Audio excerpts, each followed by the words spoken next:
और मेरे जूनियर्स कैसे हो सारे। So yeah I know I am coming back on YouTube after a long time and plus काफ़ी दिनों के बाद ये एक स्टडी रिलेटेड वीडियो है, but I am pretty sure कि ये आप सभी के लिए, to all the 10th graders, this video is going to be very valuable for you. क्योंकि इस वीडियो में मैंने अपनी नोटबुक के क्वेश्चन आंसर्स आप लोगों के साथ शेयर किए हैं, ताकि आप देख सको कि as a 10th grader last year मैंने किस तरह से अपने आंसर्स लिखे थे।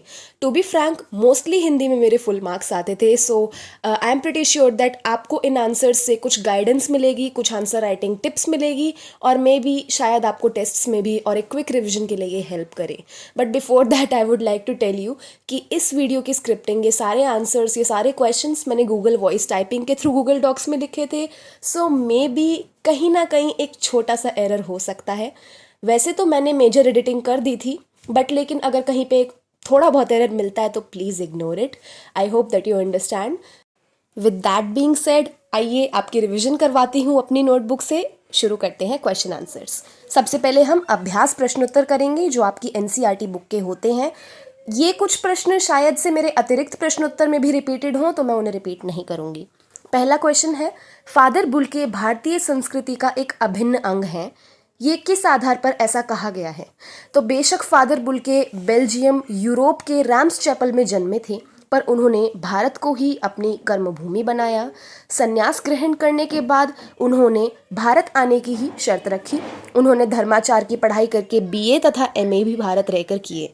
35 साल भारत में रहकर उन्होंने सबसे प्रेमपूर्ण संबंध बनाए। राम कथा उत्पत्ति एवं विकास पर शोध कार्य किया और बाइबल का भी अनुवाद किया। उन्होंने हिंदी को भारत की राष्ट्रभाषा बनाना चाहा। फादर बुल्के भारतीयों के सभी उत्सवों तथा संस्कारों में भाग लेते थे तथा धर्माचार फैलाते थे। ये सभी बातें सिद्ध करती हैं कि वे भारतीय संस्कृति के एक अभिन्न अंग हैं।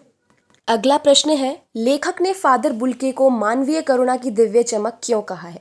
तो फादर के मन में सब प्रियजनों के प्रति सद्भावना और ममता थी। वे सबके प्रति प्रेम भावना रखते, सुख में सुखी होकर आशीष देते और दुख में दुखी होकर सांत्वना देते। उन्होंने भारत को अपनी कर्मभूमि बनाया और सभी को अपने अपनत्व, वात्सल्य और करुणा से अपना बना लिया। मृत्यु के बाद भी वे सभी के दिलों में बस गए। उनका जीवन अनुकरणीय तथा श्रद्धा योग्य है, इसलिए लेखक ने उन्हें मानवीय करुणा की दिव्य चमक कहा है।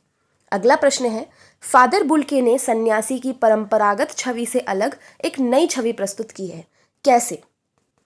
तो मैंने तो इसका जवाब कुछ इस तरीके से लिखा था कि परंपरागत रूप से ईसाई पादरी संसार से अलग जीवन जीते हैं तथा वैराग्य का पालन करते हैं। वे धर्माचार में ही अपना समय बिताते हैं तथा दूसरों के साथ मधुर संबंध बनाने में रुचि नहीं लेते। परंतु फादर बुल्के इन सब से अलग थे।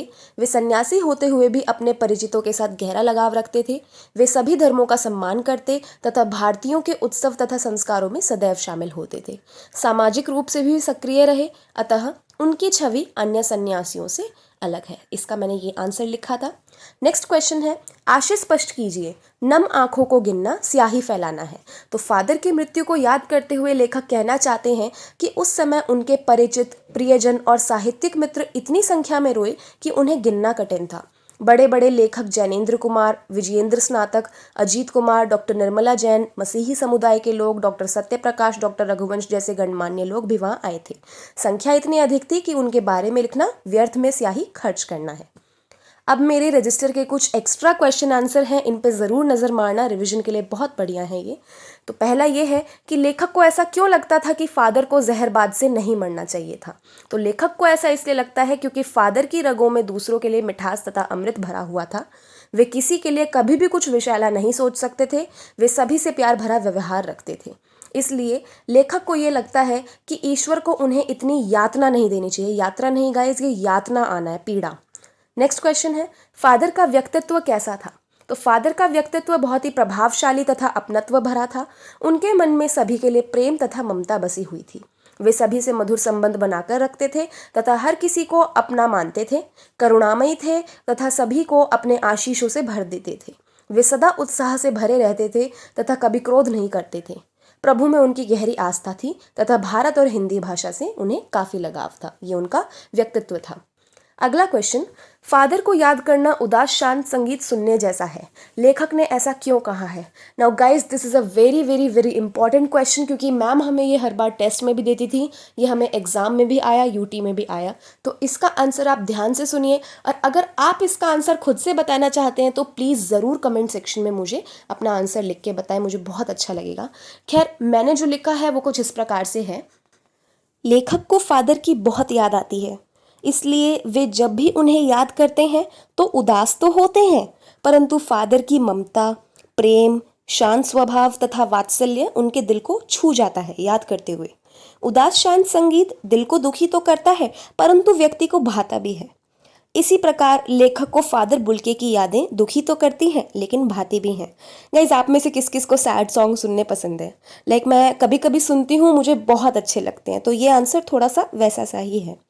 अगला क्वेश्चन है, परिमल क्या है और परिमल के दिनों से लेखक का क्या तात्पर्य है? तो परिमल फादर बुल्के द्वारा स्थापित की गई एक साहित्यिक संस्था है, जहाँ फादर, लेखक और अन्य व्यक्ति एक पारिवारिक रिश्ते में बंध कर रहते थे। परिमल के दिनों से लेखक का तात्पर्य है वह समय जब वे सभी मिलकर हंसी मजाक करते, गोष्ठियों पर चर्चा तथा गंभीर बहस करते, और जब फादर उनकी रचनाओं पर अपनी बेबाक राय और सुझाव देते थे। परिमल के दिन एक ऐसा समय दर्शाते हैं जो लेखक के लिए यादगार था। अगला क्वेश्चन, लेखक अपनी छाती पर फादर की बाहों का दबाव क्यों महसूस करते हैं? तो लेखक को फादर बुल्के से गहरा लगाव था, ये तो आप जानते ही हैं। फादर भी उनको बहुत प्रेम करते थे तथा हमेशा गले लगाने को आतुर रहते थे, इसलिए उनकी मृत्यु के उपरांत जब भी लेखक उन्हें याद करता है तो अपनी छाती पर मानो उनकी बाहों के दबाव को महसूस करता है। ये वो उन्हें याद करते हैं तो उनके एक्शंस को भी याद करते हैं ना एक तरह से, इसीलिए ये लाइन आई है कि उन्हें उनकी अपनी छाती पर उनकी बाहों का दबाव महसूस होता है। नेक्स्ट क्वेश्चन बड़ा ही इजी, फादर की जन्मभूमि का नाम क्या था और उन्होंने अपनी कर्मभूमि किसे बनाया? तो फादर की जन्मभूमि का नाम रैम्स चैपल था, जो कि बेल्जियम यूरोप में है, और उन्होंने भारत को अपनी कर्मभूमि बनाया। नेक्स्ट क्वेश्चन, आपको अपनी थोड़ी क्रिएटिविटी और इमेजिनेशन लगानी पड़ेगी। फादर ने भारत आने का मन क्यों बनाया होगा? तो जहाँ तक मुझे लगता है मेरा आंसर ये था कि संभवतः फादर भारत की संस्कृति से और सभ्यता से बहुत प्रभावित रहे होंगे। उन्हें भारतीयों का रहन सहन का तरीका, भाषा तथा वेशभूषा भी पसंद आए होंगे, तथा इस देश की महानता के बारे में उन्होंने बहुत सुना भी होगा, इसलिए उन्होंने भारत आने का मन बनाया होगा। आप इसमें अपने पॉइंट्स कमेंट सेक्शन में ज़रूर ऐड करो गाइस। नेक्स्ट क्वेश्चन, फादर ने धर्माचार की पढ़ाई कहाँ की और उन्होंने बीए और एमए की शिक्षा कहाँ से प्राप्त की? ये फैक्चुअल क्वेश्चन है, ये छोटे छोटे 1 मार्क्स के क्वेश्चन में एमसीक्यू में ज़रूर आ सकते हैं, तो ये आपको बिल्कुल याद रखने हैं। तो फादर ने जिसेट संघ में रहकर 2 साल पादरियों के बीच धर्माचार की पढ़ाई की थी। उन्होंने कोलकाता से बीए किया था तथा इलाहाबाद से एमए। ये उनकी एजुकेशन थी, उनकी एजुकेशन की प्लेसेस थी, ये आपको याद रखनी है। अगला क्वेश्चन, फादर ने 1950 में किस पर शोध कार्य पूरा किया और किस प्रसिद्ध नाटक का किस नाम से अनुवाद किया? तो फादर ने रामकथा उत्पत्ति और विकास पर अपना शोध कार्य प्रयाग विश्वविद्यालय के हिंदी विभाग में रहकर 1950 में पूरा किया। ये आपको ईयर याद रखनी है। और उन्होंने किसका अनुवाद किया था? उन्होंने मातरलिंक के प्रसिद्ध नाटक ब्लू बर्ड का नील पंछी के नाम से रूपांतर किया। ये वर्ल्ड नहीं, ये बर्ड है guys. Next question, father Bulcke मन से सन्यासी नहीं थे, कैसे? तो बहुत ही इंपॉर्टेंट क्वेश्चन, ध्यान से सुनना। फादर बुल्के मन से सन्यासी नहीं थे क्योंकि वे सभी से रिश्ते बनाते थे तथा उन्हें पूरे मन से निभाते भी थे। अपने परिवार को उन्होंने त्यागा नहीं था तथा वे अक्सर अपनी माँ को याद किया करते थे और उन्हें पत्र भी लिखा करते थे। उन्होंने इंजीनियरिंग भी की थी तथा बीए की शिक्षा भी प्राप्त की थी। अन्य कोई सन्यासी इस तरह से नहीं करता, तो इस प्रकार फादर बुल्के संकल्प से सन्यासी थे, मन से नहीं। अगला क्वेश्चन, फादर बुल्के का हिंदी को राष्ट्रभाषा बनाने में क्या योगदान था तथा वे किस बात से दुखी हो जाते थे? Very important 1 2। फादर बुल्के को हिंदी भाषा बहुत पसंद थी तथा वे इसे राष्ट्रभाषा के रूप में देखना चाहते थे। वे हर मंच पर इस तकलीफ को बयान करते थे और अकाट्य तर्क भी देते थे। उन्हें यह जानकर बड़ा दुख होता था कि भारत में रहकर हिंदी बोलने वाले ही हिंदी की उपेक्षा भी करते हैं। उपेक्षा यानी कि अनादर, इसका ये आंसर रहेगा। नेक्स्ट क्वेश्चन, लेखक को फादर के सांत्वना भरे कौन से शब्द याद आते हैं और लेखक ने ये शब्द कब सुने थे? तो जब लेखक की पत्नी और पुत्र की मृत्यु हुई थी तब उन्होंने फादर के मुख से सांत्वना के शब्द सुने थे कि हर मौत दिखाती है जीवन की नई राह। ये कुछ कोटेशंस होती हैं चैप्टर्स में से जो कि आपको याद रखनी पड़ती हैं। अगला क्वेश्चन, फादर की उपस्थिति देवदार की छाया जैसी क्यों लगती थी? मुझे याद है ये मेरे एग्जाम में आया था, तो आप सुनिए। फादर की उपस्थिति देवदार की छाया जैसी लगती थी क्योंकि लेखक और फादर एक पारिवारिक रिश्ते में बंधे थे। परिमल में सबसे बड़े फादर बुल्के थे। लेखक के घर में प्रायः किसी भी उत्सव और संस्कार में वे एक बड़े भाई और पुरोहित की तरह खड़े रहते थे और सभी को आशीर्वाद देते थे। सभी के लिए प्रेम तथा वात्सल्य की भावना रखते थे। इसलिए उनकी उपस्थिति लेखक के लिए एक सहारा जैसी, देवदार की छाया जैसी थी। अगला क्वेश्चन, सेंट जेवियर्स के रेक्टर पास्कल ने फादर बुल्के को किन शब्दों से श्रद्धांजलि अर्पित की उनकी मृत्यु के उपरांत? तो फादर पास्कल ने फादर बुल्के की जीवन तथा कर्म पर श्रद्धांजलि अर्पित करते हुए कहा था कि फादर बुल्के अब धरती में जा रहे हैं, ये अवधि नहीं है, अब धरती है। हाय राम, खैर कोई नहीं, फादर बुल्के अब धरती में जा रहे हैं, इस धरती से ऐसे रत्न और पैदा हों। I hope you understood it. Sorry guys. Next question, father की मृत्यु पर रोने वालों की कमी क्यों नहीं थी? तो वह इसलिए क्योंकि फादर सभी से प्रेम के संबंध निभाते थे। सभी लोग फादर का बहुत सम्मान करते थे तथा उन्हें दिल से चाहते थे। उनकी मृत्यु सभी पर भारी थी। बड़े बड़े लेखक जैसे जैनेन्द्र कुमार, विजेंद्र स्नातक, अजीत कुमार, डॉक्टर निर्मला जैन, मसीही समुदाय के लोग, पादरीगण तथा विज्ञान शिक्षक डॉक्टर सत्यप्रकाश, डॉक्टर रघुवंश जैसे गणमान्य लोग उनकी कब्र के चारों ओर नम आंखों के साथ मौजूद थे। नेक्स्ट क्वेश्चन, लेखक को फादर बुल्के एक बड़े भाई और पुरोहित जैसे क्यों लगते थे? तो मेरे अकॉर्डिंग लेखक और फादर पारिवारिक रिश्तों में बंधे थे। लेखक के घर में जब भी कोई उत्सव या संस्कार होता था तो फादर एक बड़े भाई और पुरोहित की तरह खड़े रहते। वही सेम लाइन आ रही है। वे एक बड़े की तरह अपनी जिम्मेदारी निभाते और सभी को आशीर्वाद देते थे। फादर ने घर के बड़े की तरह ही लेखक के पुत्र के मुख में पहली बार अन्न डाला था। इसलिए लेखक को फादर एक बड़े भाई और पुरोहित जैसे लगते थे। नेक्स्ट क्वेश्चन है, मानवीय करुणा की दिव्य चमक पाठ से हमें क्या सीख मिलती है? A very important one guys. इस पाठ से हमें शिक्षा मिलती है कि हमें सबके प्रति प्रेम तथा करुणा की भावना रखनी चाहिए। सन्यासी होने का अर्थ संसार तथा संबंधों से मुंह मोड़ लेना नहीं होता है। हमें सबके सुख में सुखी तथा दुख में दुखी होना चाहिए क्योंकि यह समस्त संसार हमारा परिवार है। हमें यह भी सीख मिलती है कि हमें अपनी राष्ट्रभाषा का सम्मान करना चाहिए और उसे बढ़ावा देना चाहिए।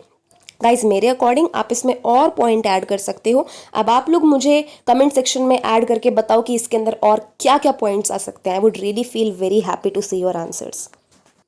अगला क्वेश्चन है, रैम्स चैपल में फादर के परिवार में कौन कौन था और उनसे उनके कैसे संबंध थे? ये संबंधित है नहीं, संबंध थे होना है।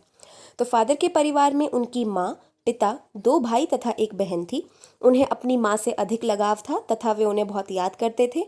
कई बार चिट्ठियाँ भी लिखा करते थे। पिता और भाइयों के लिए उनके मन में इतना प्रेम नहीं था।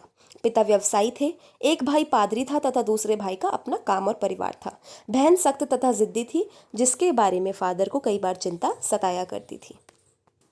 अब अगला एक ऐसा क्वेश्चन है जिसका आंसर मेरे मोस्टली क्लासमेट्स नहीं बना पाए थे। खैर मैंने जो लिखा और जो मैम को पसंद भी आया वो ये था, लेखक किस पवित्र ज्योति की याद में श्रद्धानत है और उसे पवित्र ज्योति क्यों कहा गया है? तो लेखक फादर बुल्के की स्मृति में पवित्र ज्योति की याद में श्रद्धानत है। उनके लिए फादर बुल्के की स्मृति एक पवित्र ज्योति है। जिस प्रकार यज्ञ की पवित्र ज्योति स्वयं जलकर सबको राह दिखाती है, उसी प्रकार फादर भी सभी से प्रेम करते थे। वे सर्वोत्तम स्वभाव के व्यक्ति थे जो कि सबके साथ मिलजुल कर रहते थे। जिस प्रकार यज्ञ की पवित्र ज्योति सभी को प्रभावित करती है, वैसे ही फादर बुल्के ने अपने कर्मों से तथा उदार व्यक्तित्व से सभी को प्रभावित किया था। नेक्स्ट क्वेश्चन है, सबसे अधिक छायादार, फल फूल गंध से भरा किसे कहा गया है और क्यों? तो फादर बुल्के को ये कहा गया है क्योंकि वे सबके प्रति वात्सल्य तथा करुणा का भाव रखते थे। वे श्रेष्ठ गुणों वाले संत थे। फादर बुल्के भी सभी को किसी छायादार वृक्ष की तरह फल फूल यानी आशीष देते थे तथा अपनी उपस्थिति से वे सारे वातावरण को शीतल कर देते थे। इसलिए उन्हें सबसे अधिक छायादार, फल फूल और गंध से भरा कहा गया है यहाँ। तो इस तरह से हमारा ये छोटा सा 15 मिनट का रिवीजन सेशन ओवर होता है। गाइस देख लीजिए, अभ्यास प्रश्नोत्तर के अलावा हमने करीब 25 अतिरिक्त क्वेश्चन करे हैं। सो आई रियली होप कि ये आपके लिए वैल्यूएबल रहे हों, आपने इनसे कुछ सीखा हो, क्योंकि मेरा मेन मोटिव अपने क्वेश्चन आंसर शेयर करने का यही रहता है चैनल पर कि मेरे जूनियर्स, मेरे छोटे भाई बहन मेरी गलतियों से थोड़ा बहुत सीखे, आंसर्स बनाना सीखे और उन्हें मतलब नॉलेज मिलती रहे। तो if you like the video, don't forget to give it a big thumbs up. Also comment down in the section below. मैं देख रही हूँ आजकल कमेंट्स नहीं आते हैं आप लोगों के, तो मुझे भी बड़ा सैड सा फील होता है. तो प्लीज़ प्लीज़ कमेंट ज़रूर करना एंड लेट मी नो अगर आप मुझे कुछ फीडबैक देना चाहते हैं या कुछ भी. Thank you so much guys. I love you lots. Bye bye.